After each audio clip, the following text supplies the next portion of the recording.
Truth is, I am Iron Man. Lieutenant Dan! Inconceivable! Got a bad feeling about this. Hi, welcome to Flix and Clix. This is Keelan Cienfuegos, and today I'm joined by Micah and Travis. Hey, guys. Hey, How's it going? And if you're watching this, I mean, holy cow, we're on video. You're watching us. Do we look like what you thought we looked like? I mean, Keelan, yeah, like the beauty of your voice that matches the person you are. Thank you. I shaved today, so that's something. show us that chin of yours. It used to be like, That's an over-exaggeration. it's but true. It wasn't that good Yeah. because Travis saw me yesterday, so yeah. Anyway, sorry, Keelan, you were saying things. You were saying words, and I Oh, it was just, said more words. it was really important things that I was saying, but it's all gone now, so who knows what I was going to Yeah, say.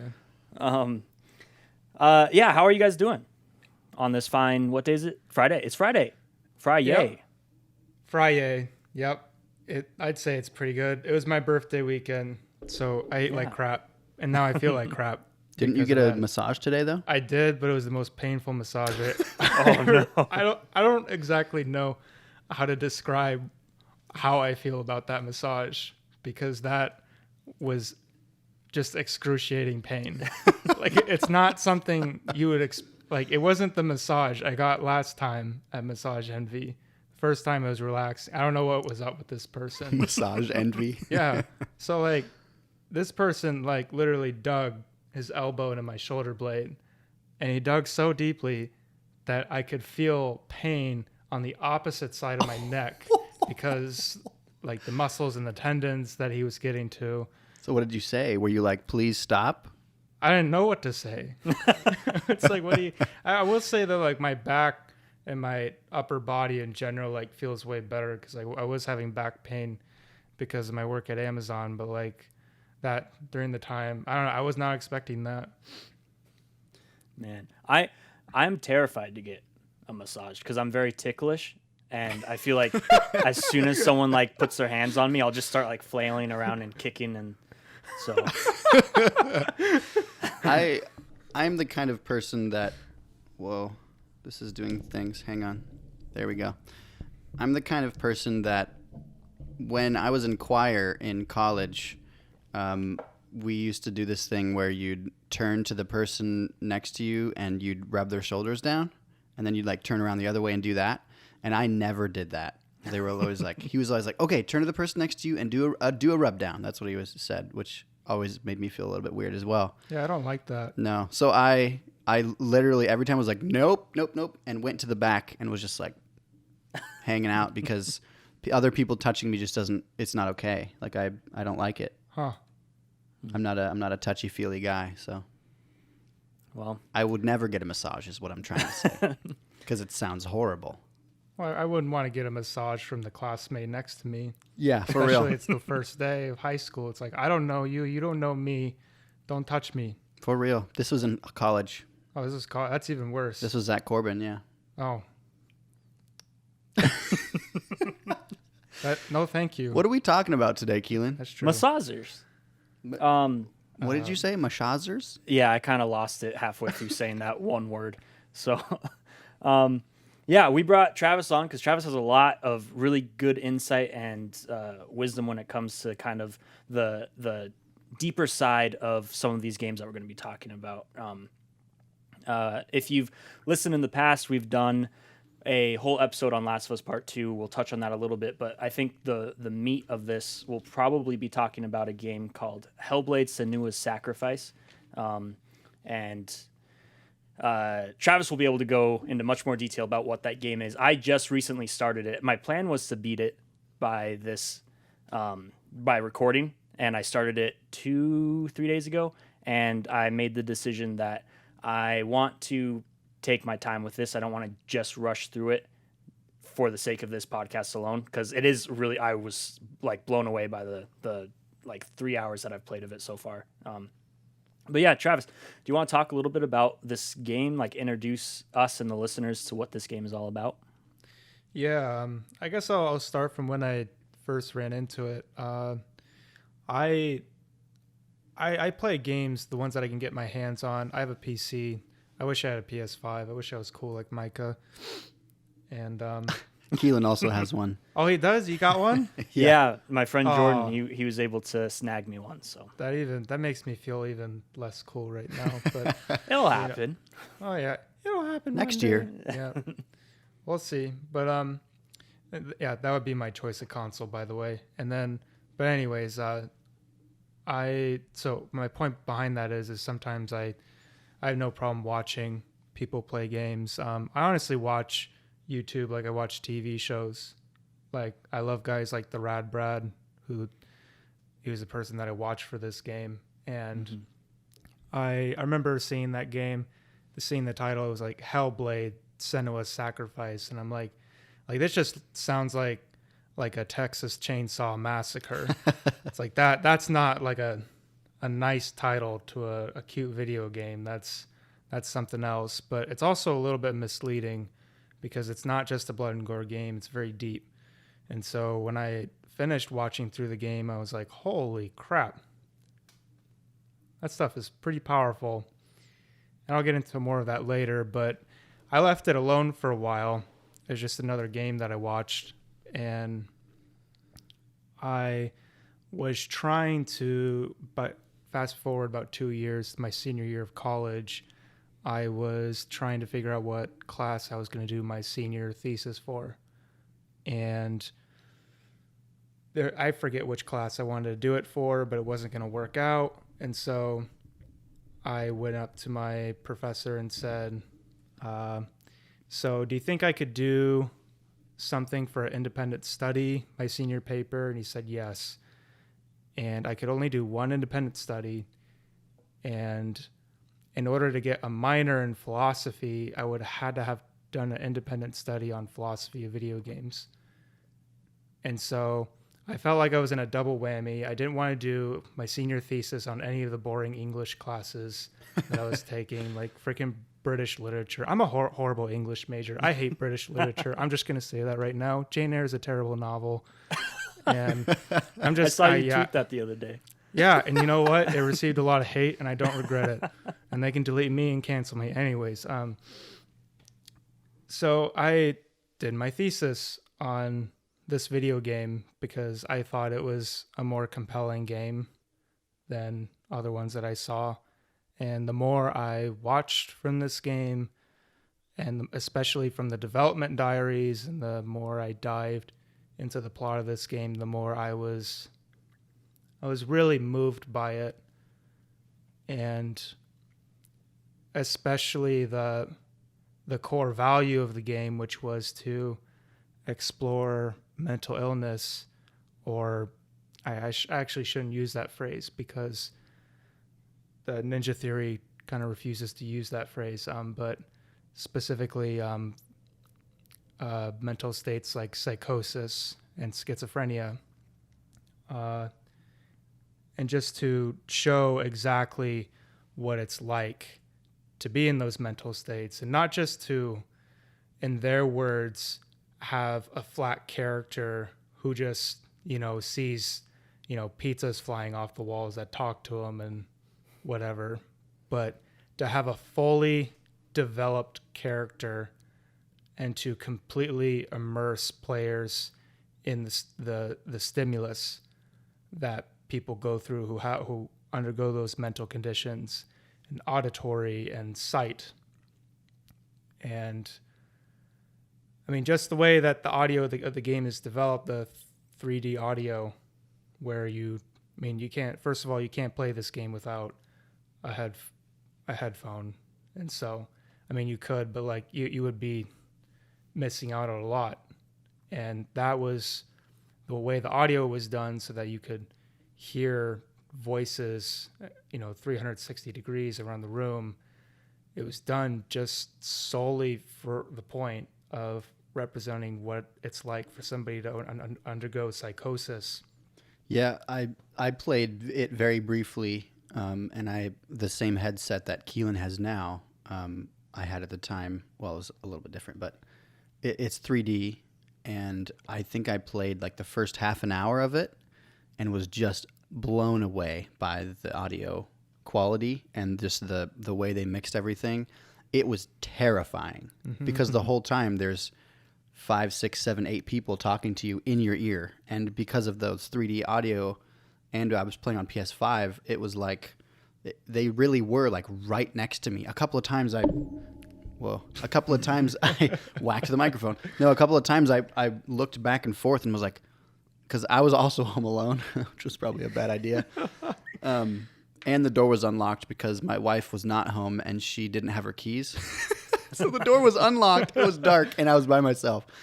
But yeah, the audio is terrifying. And it's so well done. And it's crazy to think that people with schizophrenia or who go through psychosis or that's what they live, that's what it's like. Yeah.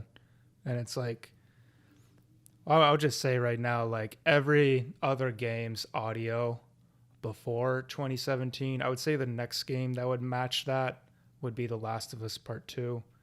But before that, in 2017, I have never seen a game match that level of intensity when it comes to audio and just go through that much detail to really nail it. And so, anyways, to kind of continue about Senua, I eventually just felt compelled to keep diving into this game even after I wrote my big 25-page paper on it.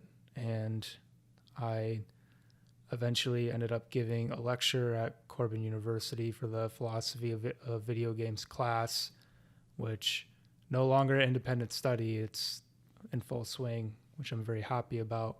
That's awesome. And I guess I'll kind of talk about some things that I talked about during that class. The first thing that really struck me about this game, the field I want to go into eventually, and I don't know what I'm going to be studying specifically, but I'm really obsessed with the fact that human beings have a pretty universal code of telling stories. Okay. And a really good example of this is in the symbol. It's called a mandala. Okay. And a mandala, to take a very complex thing and reduce it in simplicity, is a symbol of everything that you are, or maybe a hero in a story. So if you were to use Jesus as an example, you show Jesus on the cross. So it's everything that he is. You have parts of the painting, and it's usually in a circle.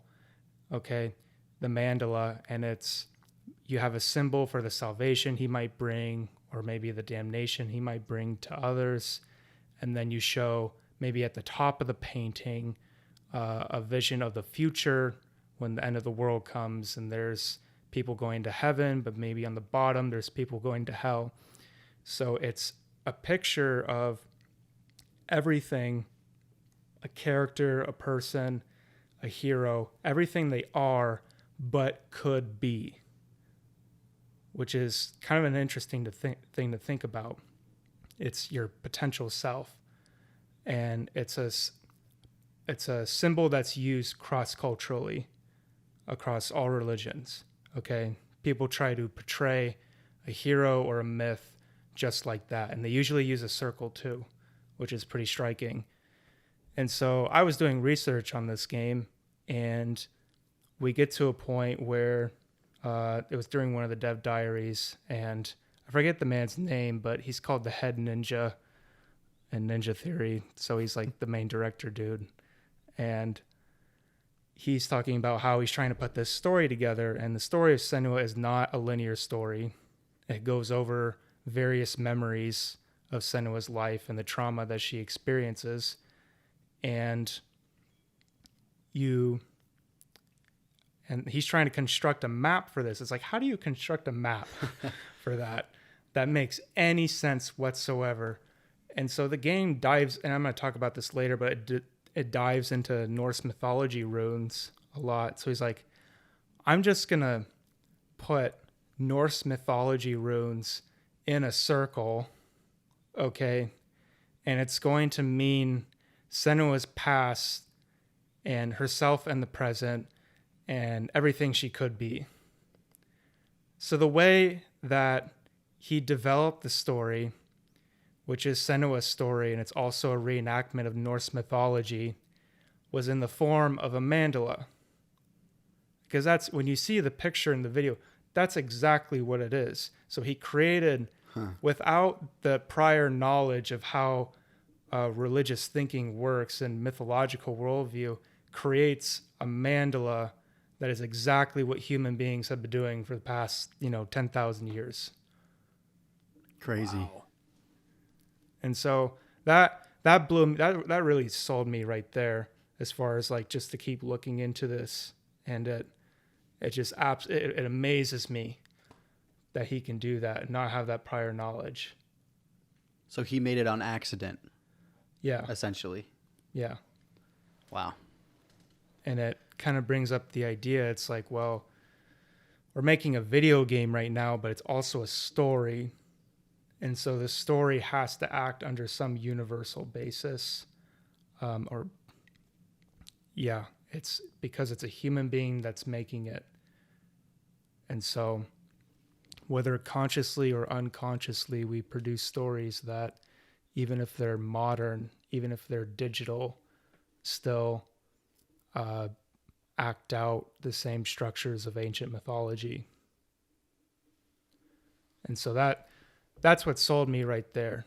Because that's way different from other games. I feel like what they did with Senua's Sacrifice, I feel, based on what you just said, is they started with a story. I'm sure that's how a lot of the other games start, but the game mechanics and stuff like that, I feel like came second to the story that they wanted to tell. Mm-hmm. And that's something that I feel like other games would, we have to build a better story for this, or we have to, it's almost like a movie. Mm-hmm. Or it's longer than a movie. It's almost like a mini series that they made and stumbled across, and were like, what if you could play this? And it's strange because it all makes sense. And that's the wild thing about Senua. Like that game, like you look at how the narrative flows and how it's just a random connection of memories and events, and it actually makes sense. And so that kind of brings into a topic where one thing the game really focuses on is the idea of finding runes in the world. And so the game is a lot of things. Like, it's a horror game, but it's also a puzzle solving game. So, and this is where I'm also going to explain a lot of the story to some viewers here. So They're actually viewers too. We're actually viewing. This is great. Hi. and so, And listeners, if you're not viewing, sorry, listeners, I'm not forgetting about you. mm-hmm. Amen. I wasn't sure how to react to that. So amen's my default. So, so the game, you have to match physical things in the world, like tree branches and houses and rocks, and you have to view them in a specific perspective that it matches with an ancient Norse rune on the screen. So you have to align those two things together. Now, scholars of religion really talk about how people in the past, the way they thought was, it was a constant connection between real events and the mythological stories that they believed in. And that's a lot of what Senua is doing, because the game constantly talks about Norse mythology and it brings up the Norse events of the past. And it's a constant connection between the mythological world, which is the rune on your screen, and the objective world, which is the world of rocks and trees. That's and shaped whatnot. like it, yeah. And so you have to connect those things, and then that opens the door to the next part of the level. Well, why does that make any sense? What are you trying to do? Well, if you connect the story of your life And however that's manifested, maybe it's a pursuit you have, or it's some kind of religious thinking or political thinking, and you connect that with the objective world, then that means something to you. So then you follow it. And so you're following Senua and her story. Well, what is she trying to figure out? Well, the goal that is articulated in the story is that Senua, well, what's the name of the game? Senua's sacrifice. What is she sacrificing? She is bringing Dillian's physical head from his body. Which is her lover, right, Dillian? Yep. To the underworld of Norse hell to bring it to Hela. Or, as she explains later, to sacrifice herself to Hela so that Dillian can come back. She's trying to make a sacrifice to Hela to save Dillian's soul. Dillian has been killed by some Vikings, and she can't take that, so she's on a journey to Norse hell to retrieve his soul. So the rune connecting takes you to the next level where you're trying to find his soul. But the thing is, like, well, if you're creating a game, the normal thing is that you have to kill some enemies and then you get to the final boss, right? Well, no, because in order to go forward to find Dillian's soul, you have to go backwards into Senua's life. And you have to explore the trauma that she's gone through. And so you find out that Senua, she has schizophrenia, and her mother suffered from schizophrenia too. And her mother, Galena, saw her visions as potentially a good thing because it could help her see the world in a more beautiful way. But Senua's father, a religious zealot, said, no, these visions are horrible and they're a form of the darkness. So she has Galena killed, and that severs Senua's. It wasn't just the death of her mother, it was the death of the idea that her visions could be something beautiful. Okay?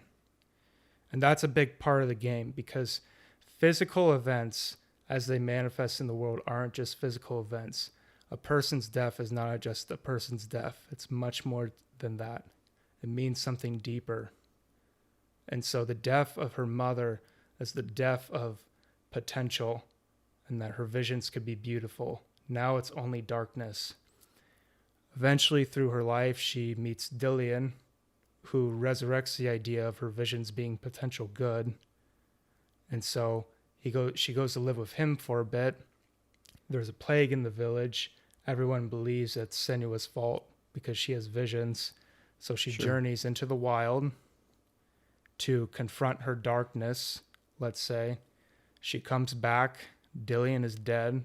Her whole village is dead as a result of a Viking raid.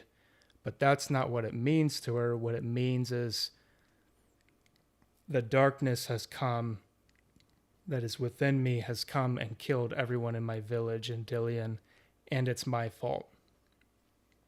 And now I need to journey into the underworld and confront Hela.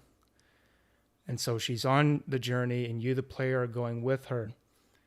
And the journey takes you through the past, which is a really weird idea. It's like you have to journey through your past trauma in order to understand or save Dillian's soul, hypothetically. What's up with that? Yeah. And you get to the end of the game,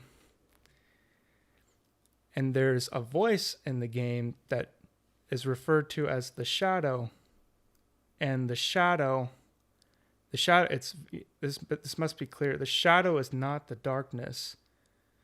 The shadow, it's actually Senua's, her father's voice, and which it's a representation of everything that she hates. And the shadow propels her forward in the game. It calls her stupid names. It's like, you're worthless, you can't do this. But the shadow also gives her her quest. It says, if you want to save Dillian's soul, you have to confront Hela. And then you get to the end of the game and you're standing before Hela, and then the shadow says, psych, I'm going to show you the origin of your darkness.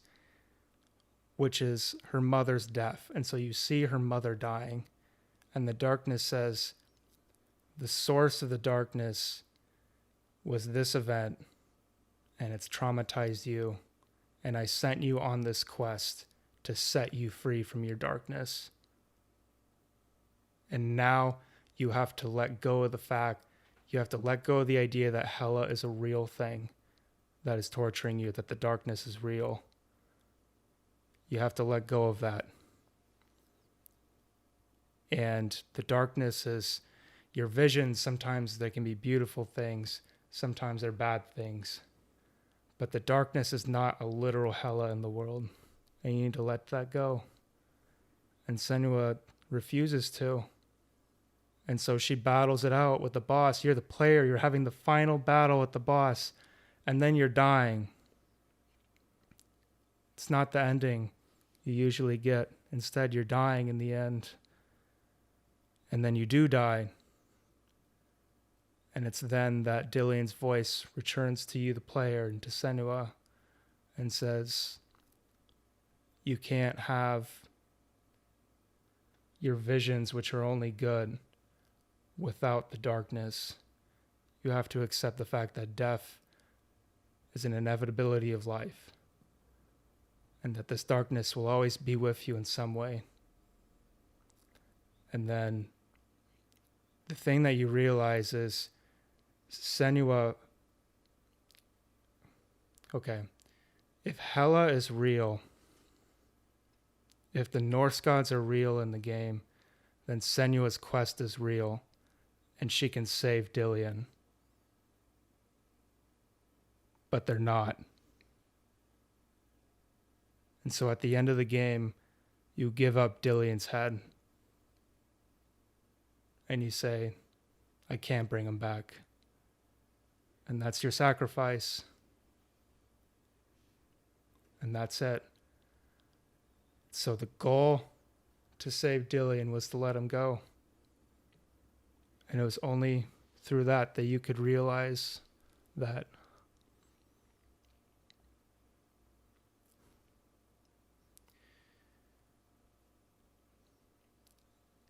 she had to go through that on this quest to realize that her visions were also just not something that could be evil, but also something that's good. I've never seen a game articulate that before. Yeah, it's like another level of storytelling. It's not just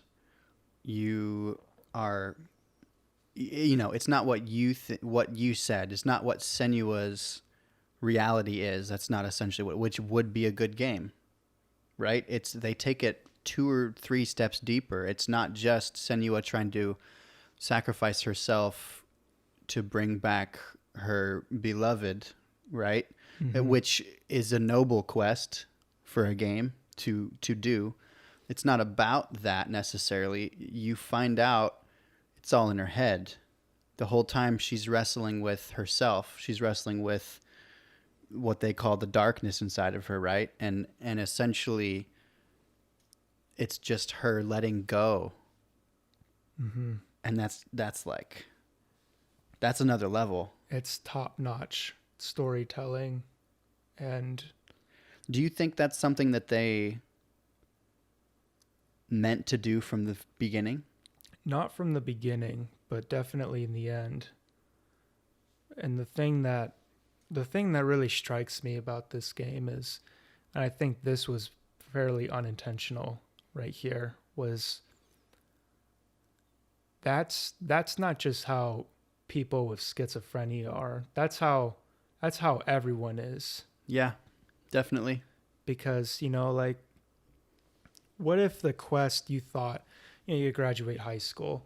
This happens to like everyone who graduates high school. They have an idea of what their future is, and then they go out and try to do it.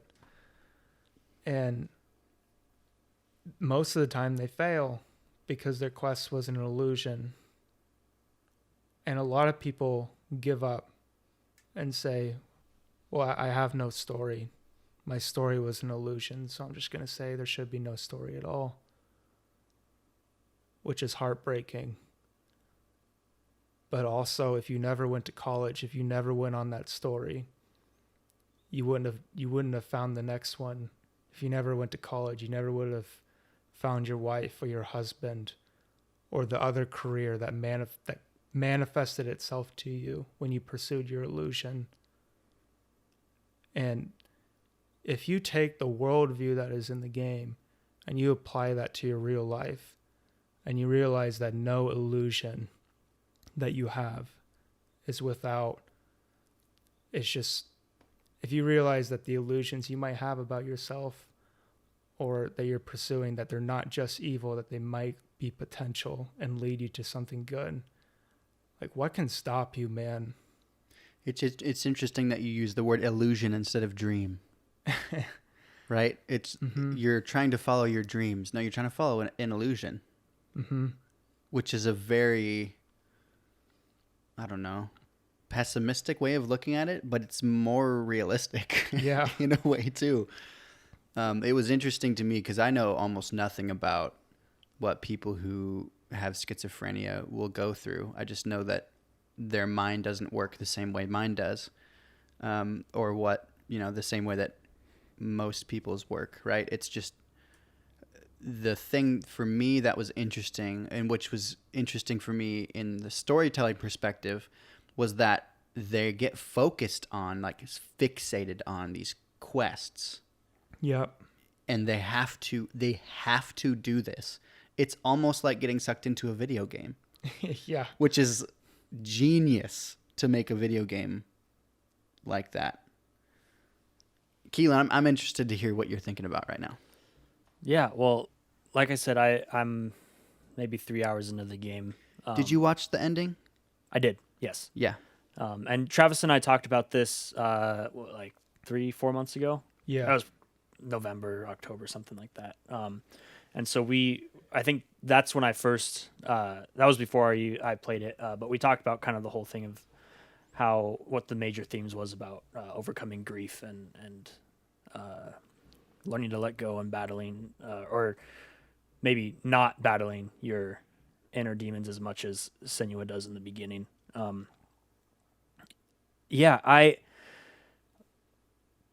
really itching to play more of this game because talking about it is great, watching it is great, but I mean, playing it is way more impactful, even in that short time that I've had with it, where none of those major events have happened yet.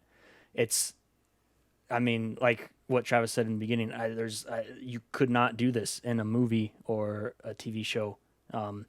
You have to be literally walking in Senua's shoes, which you do in a video game because you're controlling her. And imagine this in VR. Oh my gosh. I would probably pee my pants. I almost peed my pants when I was just playing on my I'm TV. pretty sure they have a VR version. No, don't say that, man. That's horrible. I will say the voices definitely like kind of get to you after a while, which I can't say that's like super accurate. Like when I'm playing, I don't even know what I'm saying. It's really eerie and scary and like, but it's not always that way. When you're fighting these shadows or illusions. And these voices are constant through the entire game from the moment the screen comes up. You hear voices. And a lot of the times they're questioning, like, Senua, what are you doing? You're never going to make it. Stop, you're going to die. What's the point of doing this? Turn back. But there are times when you're fighting and you'll be focused on one guy trying to, cut him down or whatever. And then you'll hear a voice say, behind you. And that's to warn you that an attack is coming. And it all works because presumably all of this is happening internally with Senua. The illusions aren't there. You're not fighting physical people. At least that's my takeaway of so far. And it's just an incredibly nuanced like character, Senua. I mean, she from the moment it starts off, you're on a log and you're kind of floating through, paddling through some marshes or something. It's a God of War vibe for sure. Yeah, and from the moment she steps off the log, and you hear the voices saying like, you can still turn back. Like, it's not too late to turn back. You don't have to do this. And she turns around and there's times where she looks at the camera, where she looks at you, the player, and it kind of makes you feel like you're one of the, like, inside one of the voices or something. And she kind of like looks around, and then she looks at the log and she kicks it away, and she turns around. And that's like when you start to get control over the character and play. But there's a narrator. That's what I call this specific voice, and the narrator says maybe you have a place to play within this story. Yeah, it's really cool. It's like Micah said, it's terrifying. It's not so much of like jump scares or anything, but it's just like kind of constant, like you don't even know what's real. And I guess as a player, you know that Senua is in a psychosis episode or state, and you know that at least, well, what, this game is 3 years old, 4 years old? 3 years old. 3 years old. I don't know how advertised that was to the player before playing. I just know that because of discourse that I've listened to and read up on since the game release. But I had that insight over what was going on, and so I was second guessing everything that I was hearing, seeing, walking around, and shadows behave in ways that they shouldn't, and just these really little details that happen, the voices, everything. And it's one of the most engaging like gameplay experiences I've had in a long time. And it was, as like kind of eerie and creepy as it was, it's really refreshing to play a game that takes itself so seriously and knows the story it's trying to tell and the themes it's trying to explore, and it just commits to it 100%. And it's awesome. I have so much respect, and I'm so excited to experience firsthand the rest of the story, because they do a lot of cool things with audio and visuals and stuff. So it's interesting that you're talking about how you're like, yeah, talking about it's cool, but I would rather go and play it. I am the opposite. I am. It's not because I'm scared necessarily, because I've seen horror movies or some horror movies that I enjoy, but I'm a 1,000% auditory person. Like, everything is about my hearing. That's how I live. I was a music major in college. I am an intern at a church doing music. Like, that's a big part of my life is what I hear. And I have a fat surround sound in my house, and I've got giant speakers in my car. Like, just the list goes on. Like, that's just part of who I am. And because that's so closely linked with like my being is the auditory aspect of things, I could not play this because of how the 3D audio, and I really felt like it was happening in my head, not just through the audio. And so I only played like a half an hour, and I couldn't. And then I also was watching some videos on YouTube with my AirPods, and I have AirPods Pro, which have like the noise cancellation.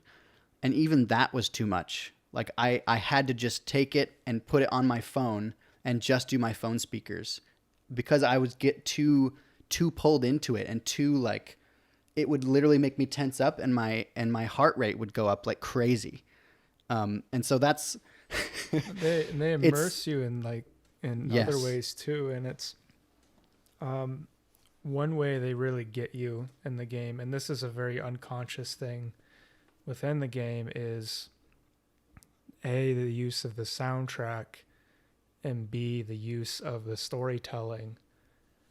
And the soundtrack is pretty self-explanatory, but like, they hired like a like a band that, you know, specializes in Norwegian music to do all of that. And like the game is just so, like the music in the game just completely matches like every point of the game. Like when you're fighting Valravn or some other bosses in the game or the enemies, and you have like hellish landscapes, and like the Norse language in itself is able to capture that, and that plays along with the stories as well, because you don't, a lot of people don't notice this when they play through the first time, but every Norse story you interact with, because there's some of the stories are just within the game, but some of the stories you can interact with on these rune stones, and you go up to them, you hit a button, and then there's this character named Druth. Now Druth, that's a play on the word truth, and B, that's, I forget which language it is. I want to say it's within the Pict language, but it also means like a fool who speaks the will of the gods, essentially. And that's who Druth is within the game. And every story he tells goes along with what Senua is doing. And so when you find the Sword of Terfang, you know the story of the sword, and the whole story, it's told in separate parts, and it finally leads up to the part where you pull out the sword, and it says, the thing is, when you pull out the sword, you can kill gods, but you're going to die too. And that's when you pull out the sword. And that really captures the moment. It's when the Norse story and the music and the voices and everything comes together for that moment for you to pull out that sword, and you know that somehow, like, this isn't necessarily going to end the way that you would normally expect. This is different than I thought it was going to be. Yeah. Huh. Man. I just... Yeah.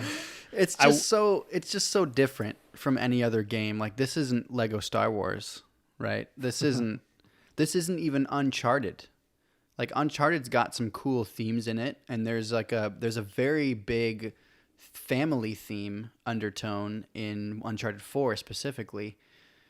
And those are, you know, deeper than maybe some other games, but this is like a whole nother level of depth that a lot of movies don't even reach in a lot of ways. That's why I think it's like, the way I would describe this game is sometimes in like art and literature or whatever, like you have a story that, like, you know, it's the one that really survives, and it might not get a lot of attention right away, but it changes everything, you know. And like, an example of that would be the Odyssey or the Iliad. Like, there were thousands of other stories at the time in the Greek pantheon, but those were two that survived. Like, once those stories were told, there was no going back. And that's how I really feel about this game. It hasn't received like a lot of attention that like The Last of Us would get, but I think it's received enough, and everyone knows about it in some form within the gaming industry. And they're going, oh man, we're like, this is something new. It's by itself in a lot of ways. Like, it really is. It's by itself in so many aspects of its of the way that the game is made, even. And it proves that there are some stories you can only tell through the game. You literally, I do not know how you could tell that story in a TV show. It would not make any sense. No. You have to, because this gets into the idea of like, why is it so thrilling to play a story-driven game? Like, because there were a lot of theorists in the 2000s that the multiplayer games were going to outsource the story-driven games. It's like, there's going to be no story-driven games in the next 10 years. And like that's just, you're making that claim now. Like, you don't know what you're talking about. Yeah. It's that this game proves that only some stories can be told in gaming, and it has something to do with the player embodying something within the game. Yeah, and I think it almost instantly you feel more connected to the characters that you are playing because you are controlling. No matter how linear the game is, I mean, lots of games have choices and stuff in narrative now. But even in ones where they are telling a set story, like Senua's Sacrifice or Last of Us, where there's one story they're telling and they're going to tell it, but you get to control the characters. Even then, like the attachment that you have to these characters, it's a lot more than most TV shows or movies that I've ever experienced. And yeah, I think honestly, video games are the next step in the evolution of storytelling. If you want to say like it went from books to film, then if you want to like distill it down to that really generic, simplified version of where things are going, I think, 20, 30 years from now, like the gaming industry is going to be doing some just almost inconceivable acts of storytelling. And I think stories that we thought weren't possible to be told in certain mediums are going to be able to just, I don't know. It's exciting. And Yeah. Well, I think that's what The Last of Us Part 2 was. Like that, I think if you were to give the plot of that game to somebody 20 years ago, like they would say, there's no way you could do this. For a game. Mm-hmm. Yeah, there's no way this would work as a game. And the thing about The Last of Us Part 2, the thing that makes it different from Senua, I would say, is that, you, in the end, like, you like what happens with Senua. It's like you get to, like, it's a good ending. It's like, it is. I'm standing on a cliffside more complete and knowledgeable than I was before. In the real world. Yep. Yeah. Not in her head anymore. Mm-hmm.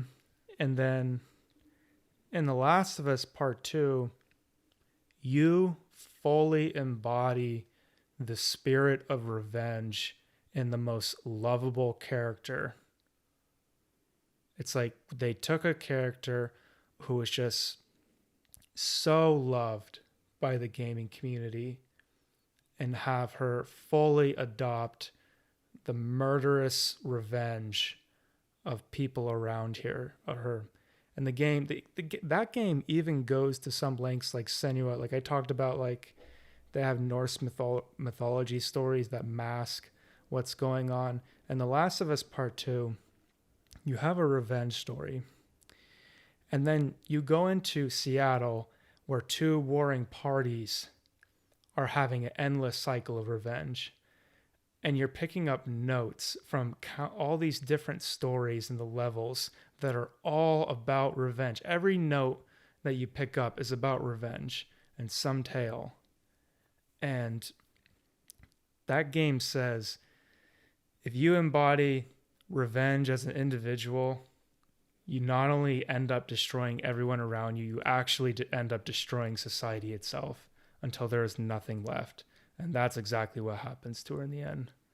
And you fully embody that all the way, and you absolutely hate it, and you can't stand it. Yeah. Going back to what you said a little bit, and then I want to touch on what you just said as well, Keelan, about the different mediums of storytelling. I think you're sort of right. The depth is shifting from books to movies to now games, and the sort of depth and exclusivity that certain stories can live in, right? They can only live in one of them, like Senua we're talking about, or Last of Us 2 for that matter. It really could only go as deep as it goes if it's a game that you play. I think that's valuable because it's not like books and movies are going away. All three of those mediums are sticking around, and I think that's really valuable. Just as for storytelling in general, I think that's very valuable of a thing to have all three of those still stick around and to have their merits and whatnot. And then going to what you said about The Last of Us, I think also what you said about Senua and how when you're playing as Senua, and even what you said, like maybe you have a part to play in this, and then you start controlling Senua. In the story of Last of Us, you're playing as Ellie, and you just hate Abby the whole time. You just hate this girl named Abby. And then The Last of Us Part 2 says, oh yeah? Now you're going to play as her for hours and hours. And that, to me, was like, there is no stinking way I could do this as a movie. There's no way. There's no way this would work as a movie, because for half the movie, I'm watching this beloved character that I enjoy so much, and the other half, then you're playing as the person that she hates. But then as you're playing, you start to feel more of, and the gameplay now is so stinking good that even like when she hops over a log and or hops up on something and like grunts because it takes a little bit of strength, you feel that. And it's like, it's just a different thing that you wouldn't be able to do in any other form of storytelling. And that is really powerful. And so I think that a lot of the people that don't enjoy or don't get Senua's Sacrifice, or they don't get Last of Us 2 as a game, they don't like it. Not because not like me, like didn't like it because it's an auditory thing. Like I think Senua's Sacrifice is an incredibly well-made game. Not for me, because I will pee my pants. But I enjoy it for its merit as art, as a form of storytelling. I think that so much backlash from Last of Us 2 is due to what you said about you take this lovable character and have her embody revenge and have her embody vengeance. And people don't like that because they love her as a character. Mm-hmm. And I was fine with that. Personally. Yeah. And because it made it that much deeper than the first game even. And it gets so... It's funny, like, I really like watching people play games because, like, you study people and you see... I don't think some YouTubers really realize how creepy they're making themselves out to be when they're playing The Last of Us Part 2. And, like, I've seen YouTubers who have, hundreds of thousands of subscribers in the middle of the act torturing characters as Ellie. And they're like, yeah, get them. And they're all for it. And it's like, yeah, it's like, dang. That's how much you embody that spirit within the game. And then there's other people who are like, man, I hate this. But like the spirit is there, and it's there in Senua, and those two games, it's proof that a movie can't necessarily do that, because a movie can make you step into someone's shoes. Okay? But only as a bystander. Yeah. But when you're in the game, man, that's you are. And to me, I think, Keelan, you could probably explain this a little bit better, but I think actors are the bridge for us between the storytelling and then us feeling what's happening in a movie necessarily, because it if you're playing a character, you don't see their face unless it's like a cutscene, but that's different. When you're playing a character, you're moving the character, so you feel connected to it because you control the character. Whereas in a movie, the actor, if the actor's good enough, will make you feel those things. And that's a very valuable thing too. I think the movies and shows that reach that level of depth where the movie is like, that could only be a movie, mm-hmm. I think is very valuable too. I thought about you, Keelan, because you've actually done acting as well. Mm-hmm. Yeah, I mean, we're getting to a point now where performance capture and face capture and stuff is so almost indistinguishable from, well, not quite that, but it's very, very, very realistic. And that was something that, in the PS3 era and even the PS4 era, where, an actor, because a lot of games now, they do full performance capture. It's not just sitting in a sound booth. The actors are moving around. They're doing all the motions. If anything, they have to act a little more than people in like live action stuff, because they're just wearing jumpsuits with a bunch of shiny balls taped to them, like hopping on cardboard and stuff. And they have to pretend that they're in this place. They have to make everything so believable. Imagine doing that as Senua, because you're literally the only one there. As opposed to like Uncharted, when you're hanging out with other actors. Yeah. The really cool thing, and I'm glad that was a nice little segue to this, but the actress who plays Senua, Melina Juergens. Yep. Unbelievable. She's so good. And the craziest thing is that she was a video editor for Ninja Theory. And she hated was acting. And she was just doing the stand-in stuff for like motion capture and stuff. That's incredible. And then oh my gosh. Wow. And she kills it, and she won awards for it. It's so awesome. Senua's facial expressions are her. That's exactly what she looks like. It's impressive. Especially if you watch the trailer for the second game. Oh, jeez. That is the most like creepy, but also like most. It's the most intense trailer that's ever been made. And Micah, have you seen it? I haven't. I really want to though. I'll show you after this. Okay. Yeah, it's almost like it's just like kind of like a slow like dolly zoom to Senua, and she's just like chanting and screaming, and she's like making all these faces. Oh, it's so intense. And yeah, I just think that's cool. But yeah, I mean, in terms of acting, yeah, they just go above and beyond, I think, especially in AAA games, with the preparation and the production quality and everything that they have to go through. I mean, they do all the blocking, they do everything that other actors do. And I think that's just, it's so impressive and so cool how once it's the final product, like it's, even though things don't quite look like 100% photorealistic, it's like, it's still super, like 100% believable that everything is happening. Everything's real. But yeah, I have my own theory about what really makes, another part of what makes things, games special. And I think a huge part of it, and at this point, this is me theorizing and shooting in the dark. But ninja theorizing? Yes. Ninja theorizing in the darkness. Amen. With the shadow. Amen.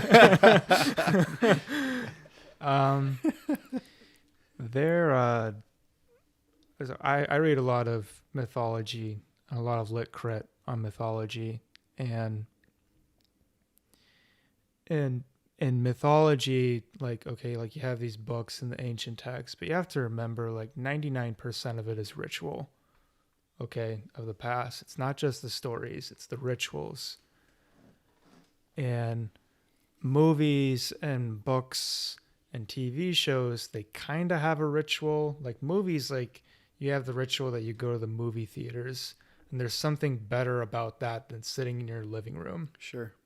But there's not really a whole lot to it.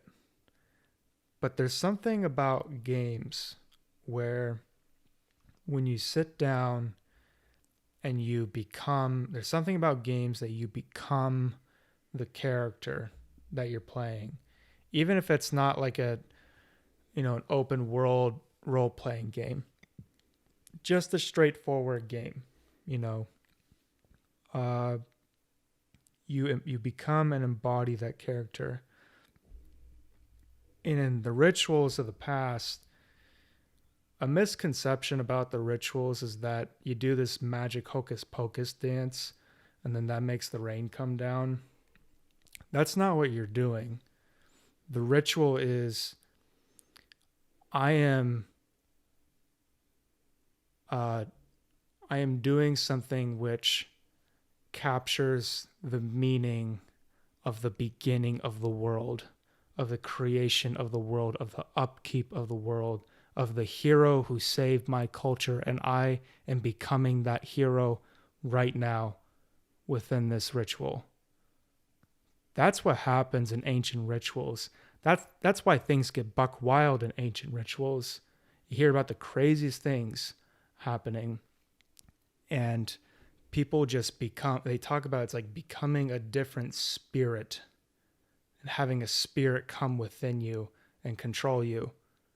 And it's like, in some sense, like when you're playing a game, it's like, I am just so invested in the story of Senua and her story. I do not care about mine right now.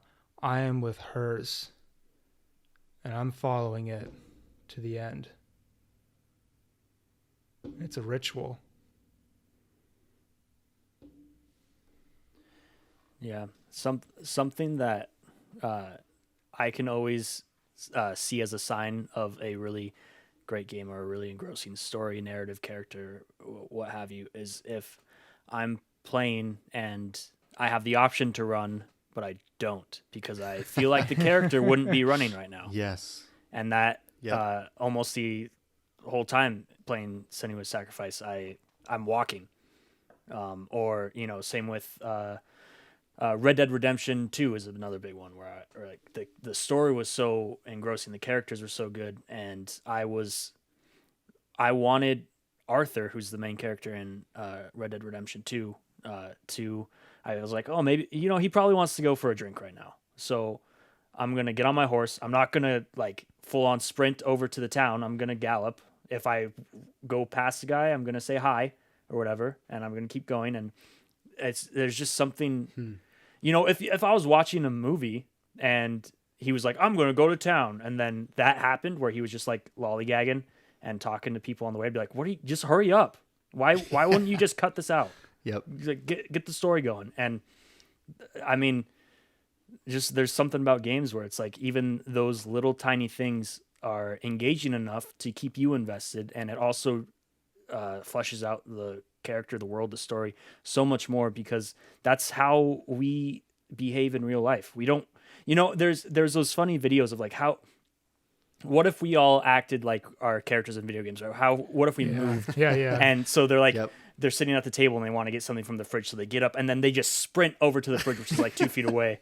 And it's really funny, but that's like a lot of games. That's how you play That's how it is. Yeah. But I think really good games make you not want to do that.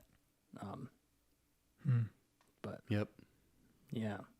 I've never heard of somebody playing Red Dead Redemption, and they go, my character, he definitely wants a shot of Daniel right now.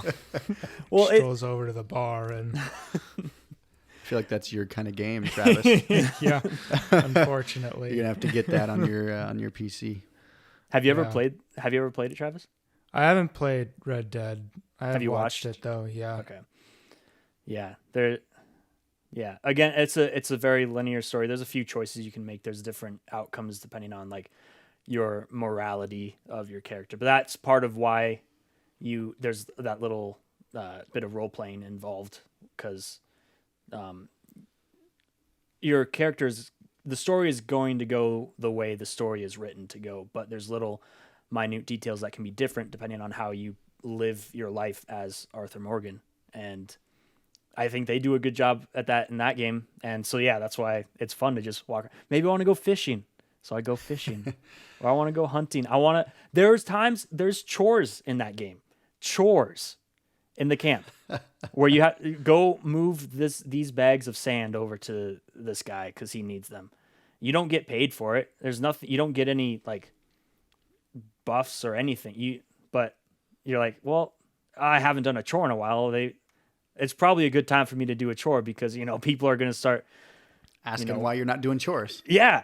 And I don't know. I love that. So that's why, games like Animal Crossing and Stardew Valley, where you're just farming and doing really lame stuff. While it's different by a long shot of what we're talking about with Senua's Sacrifice and Last of Us and whatnot. But it's just there's so many opportunities for almost an infinite amount of different types of stories, different characters, different everything, because it's just so I don't know what's the word, variable but not variable. It's so many possibilities. Yeah, something like that. But I think the games that are the best are the games that do both of the things that we're talking about. They have a depth of story that isn't too...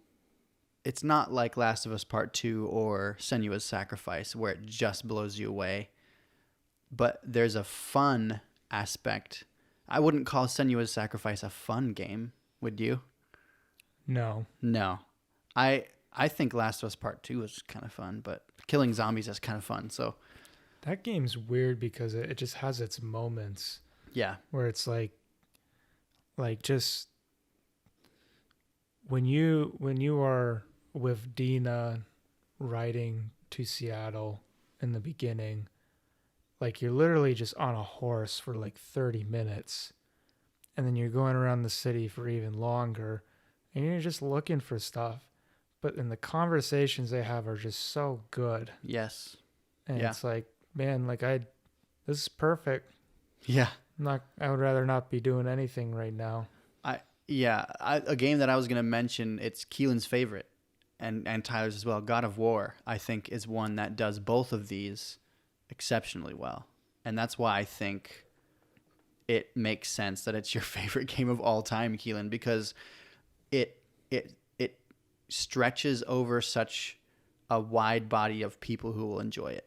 There's the people who won't get any of the deep undertones of that game, and they'll braze right over it, but they have a freaking fun time playing as the God of War. And the thunk of that axe returning to you is like nothing else in a video game.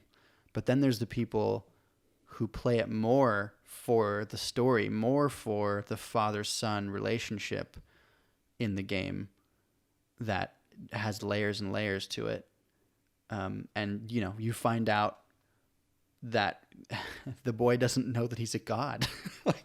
And that's such a big deal. Like, just, I just feel like that's the kind of game. Like, it's not on one end of the spectrum or the other. It's both. It's one of those fun games that can be lighthearted, but it's got these deep, deep undertones of it as well.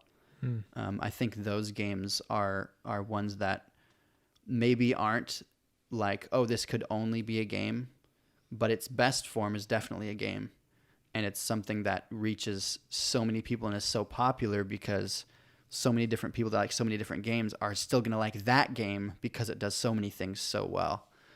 I just wanted to bring up God of War in that way. Have you watched that one? I've seen some gameplay of that, Yeah. yeah.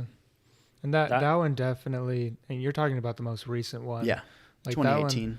That one definitely, like, because before, like, I viewed God of War as just like, just an action game. Same. And then like that game came out and I definitely noticed like there was something different about that game than the other ones.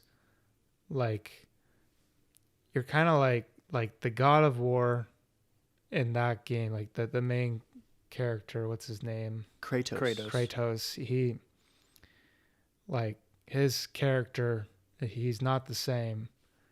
He's an old fella now. He's seen some stuff and he's mysterious. And he's playing a different role. He's a father now. Mm-hmm. Yeah, it's wow. Yeah, it's good, man. It's good stuff. I Yeah, tell you. And that game got like the most positive reviews, I think, for that year. I think if you buy a PlayStation someday, that's the first game you need to play. I really do. Like, I think you should play that before you even play Senua's Sacrifice. I think you should play God of War. I was gonna get The Last of Us. It's a good one too, but I would play God of War first. That's true. I won't. Well, yeah, be you might as well just wait for traumatized. the Last of Us remake. Yeah, they're remaking it. Are they building it from the ground up for PS5? Who cares? No, there's a DLC that's coming for part 2. I think it's a standalone. What they did for Part 1, Factions. They're doing a multiplayer one, but they're like going. It seems like they're going like way overboard with it, which is awesome. I think if they lean into the survival mechanics, what Factions did, not to get off topic because there's still one more game that I want to talk about at least for with this discussion, but with Factions in Last of Us Part 1, it was just your standard like deathmatch or not capture the flag, but those types of game modes, except there was that like overarching narrative where you had your own camp, and the reason why you were killing other players is because you had to go out and scavenge, and depending on how well you do in the match, you get a certain amount of materials and you bring them back to your camp, and then there's a little circle on the main menu screen where it has little like stick figures walking around, and then tells you how many are like sick and how many leave, and there's a little like dialogue box that tells you, oh, so and so came to camp and blah blah blah, or so and so left, blah, all that kind of stuff. I think if they just kind of like lean into that fully and make that a whole game, like if where you like actually have to go out and scavenge, and there's like it's kind of more of like a open world, shared world type of thing where you can run into other people, that would be amazing. I think that'd be super cool. But That would I be think cool. I think Sony Bend is helping with developing that, because Days Gone 2 got declined by Sony apparently, which Well, is you know a what would bummer. happen though with that whole thing? Like it would just end in an endless cycle of vengeance on the part Just of like Last of players. Us Yeah. Part 2. I mean, Yeah. Yeah. what was the other game? Yeah, you I'm curious. What mentioned? was the other one? Yeah, so with Senua's Sacrifice and Last of Us Part 2, they are all very dark in terms of their themes. Some end in better ways than others, or at least more happy. Happy, sure. More We'll go with that. positive, maybe? Yeah. At least you have something. Yeah. Instead of having no one and everyone leaves you, Yeah, Senua still has all of her fingers, so and that's there's a wake of blood behind you, and you can play the guitar instead of not being able to. a game I want to talk about. This was I guess I played this after the first Last of Us, but this was the first game that like was kind of, Travis, how you talk about Senua's Sacrifice for you. This was the first time a game was really like, this is much more than just a video game. Last of Us Part 1, that was a great game. I had a fun time, good story. It didn't like change me or anything. Agreed. This game is called Journey. It's a little indie game. Have you played Journey? I have heard of it and I have never looked at it. It's a 2 to 3 hour game, and you play this little character out in the desert, and you way off in the distance you see this mountain with a light shining down on it, and you're basically like, oh, that's probably where I have to go, and I played this. No dialogue. And you go throughout. It's just a very beautiful stylized game, and you collect these like floating cloth fragments, and it grows your scarf, and the longer your scarf is, the like higher you can jump and glide and stuff. And the music is phenomenal, and it's quiet, and yeah, no dialogue.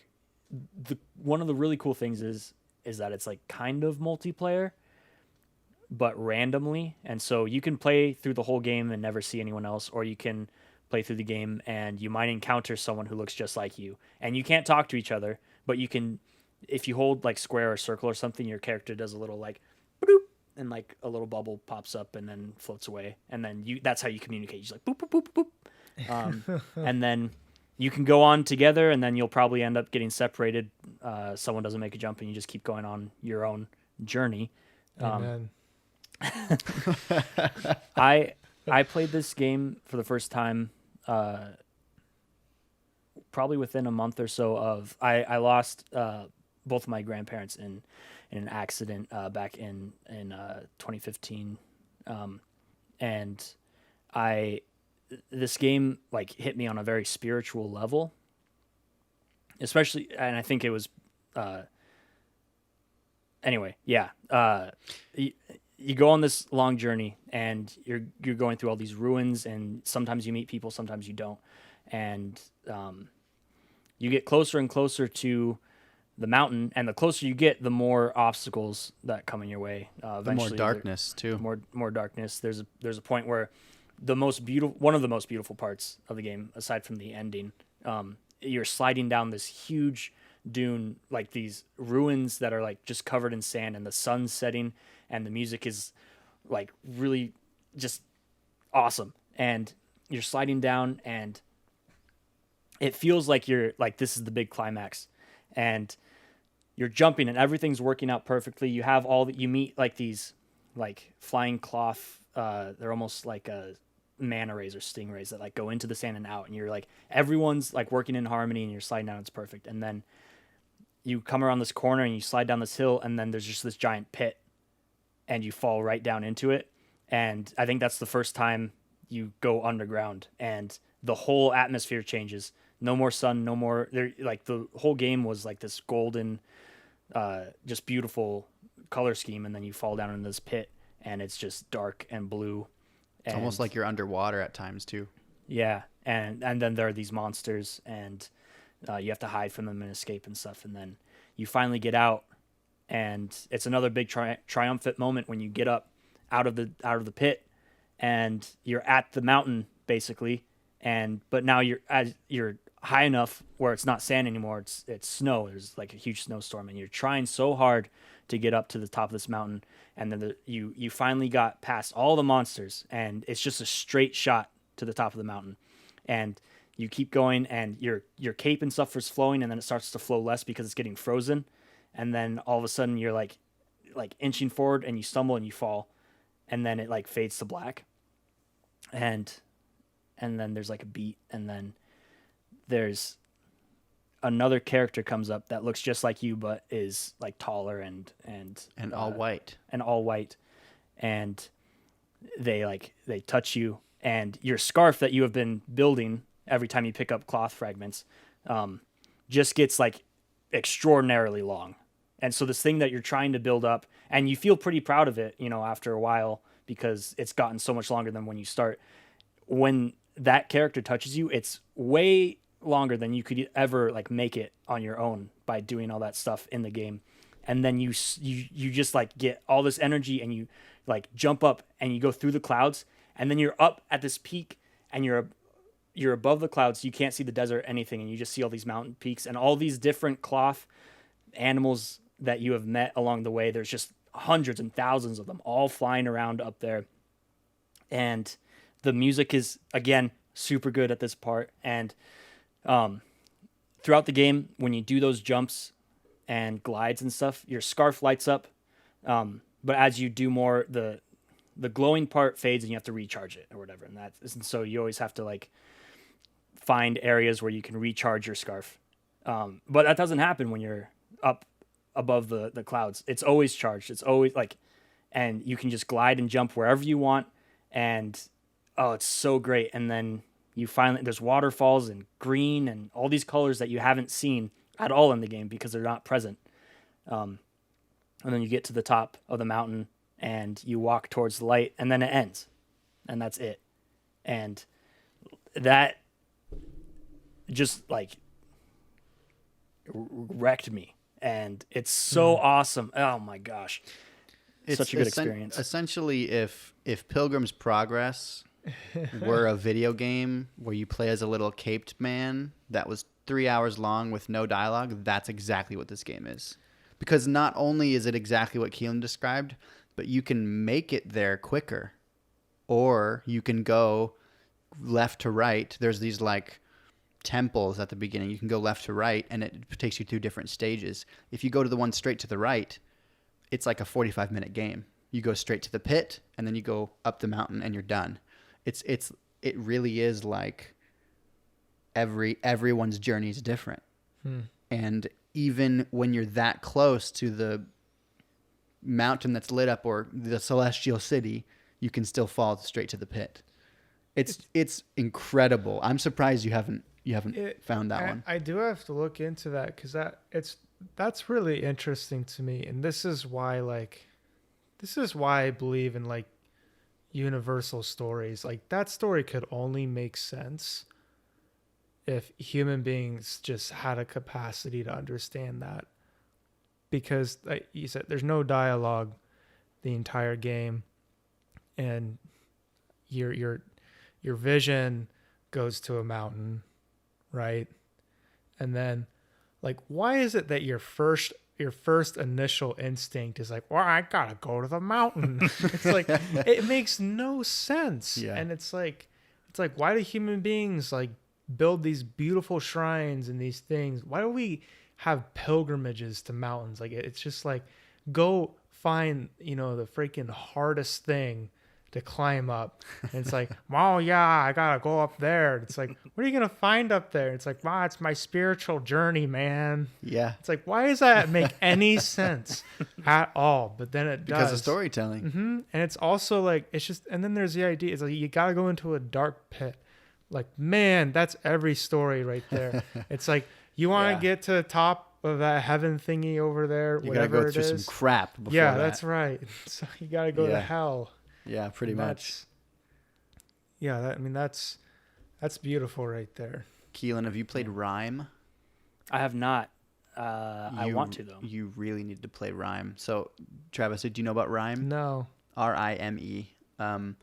It's a game that I stumbled across because I was in a fat platinum race with Tyler at the end of last year, and we were trying to one-up each other hardcore, and I noticed he got Rime pretty soon after he started playing it. So I was like, looks like an easy platinum, so I jumped into it.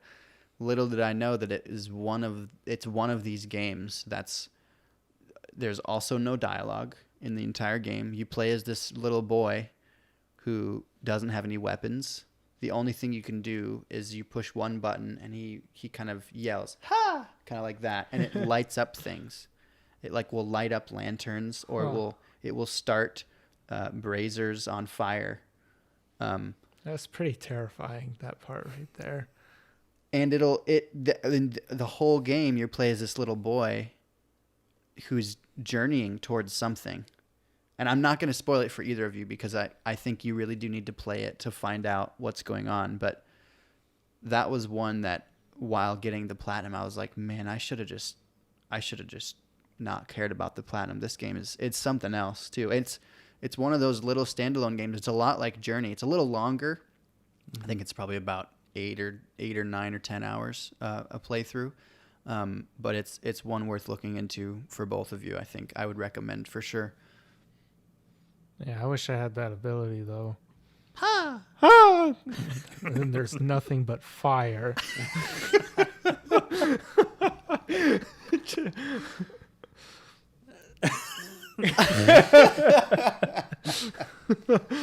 Man. Well, Wow. we're at about an hour and 20, hour and 30. I've enjoyed this conversation immensely. Mm-hmm. This has been I awesome. felt so unprepared because I couldn't play Senua's Sacrifice because of my auditory problem, I guess. Just the way that I am. Yeah. And so I felt like, man, I just feel like I should definitely play through this game. But I'm kind of glad I didn't, to be honest with you, because I think this conversation was it was a lot of fun just hearing you kind of explain it to us, even though we haven't explained it or experienced it all for ourselves. I enjoyed it a lot. Thank you. Thank you for inviting me on. It was a pleasure to speak, and especially since you two are really passionate about games, and I kind of have started to become passionate again about games. So Yeah. it's been a fun ride. So Awesome. Yeah, this has been really, really good. I really enjoyed this one. Not that I don't enjoy the other ones; they're all great. No, this is different though. Yeah, Yeah, which I'm fine with. I think we should just end it right there. okay. Amen. Amen. Amen. Oh my Amen gosh. and a woman. I No. lost really quick, our Patreon supporters. Thank you. Thank you to Jordan, Josh, Justin and Becky, Travis, who is now supporting, and my dad. Thank you for all of our patrons. You're great, Travis. We love it. Thank you. Thanks, Dad. Oh boy. Keelan, All take right. us home. All right. Well, it's like they say in the old stories. They call you up and they say, Keelan, have you paid your dues? And you say, yes, sir, the check is in the mail. That's a line from Jack Burton from Big Trouble in Little China. He drives the Pork Chop Express. Great movie. We should do an episode on the Big Trouble in Little China. I think you and Tyler should, because you guys have the most history. I tried to watch it and I could not do it. That's the but weird I didn't thing. grow up on it. Oh my gosh. I got it when I worked at FYE. I found a Blu-ray copy and I bought it and I was so excited. I came back to the dorm and I was like, guys, to my roommates and everyone in the hall, I was like, we got to watch this movie. It's the best thing ever. It's one of my favorite movies of all time. They're like, I told them the premise and they're like, oh, that sounds awesome. And we watched it and they all hated it. I like the movie too. It's so good. It's so funny. Like, Oh man. Anyway, haters gotta hate. Later. Bye. later skaters. Have a good see ya.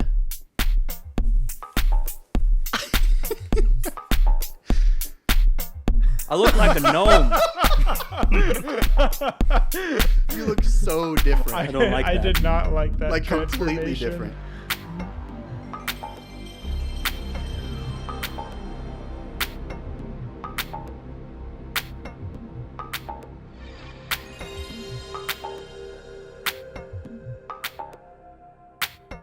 I thought maybe if we was having a roast chicken one night or something.